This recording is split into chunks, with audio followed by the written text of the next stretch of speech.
novinari Vežičke priče, istraživački novinari, lutamo po Korzu i evo sreli smo našeg Mostovca, našeg Matuljca, inače on je najmlađi kandidat za načelničko mjesto u našoj županiji i uspio je prvi skupiti 400-tinjak glasova potpore.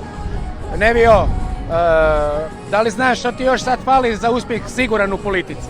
Pa, apsolutno da znam i to je jedna posebna članska iskaznica Vežičkih bočara, ako se ne varam. Dakle, evo ja imam tu čast u ime Vežičkih bočara da ti predam iskaznicu i da postaneš i ti naš član i da ti zaželimo svaku sreću na uskoro izborima i mislim da ćeš imati jako dobru Hvala lijepo, ovo mi je stvarno čast, evo, moram priznat. Ovo je već postoji jedan brend u Hrvatskoj, tako da biti dio ovoga stvarno je čast. Dobro, sve u redu, sve to lijepo, krasno, daj 30 kuna.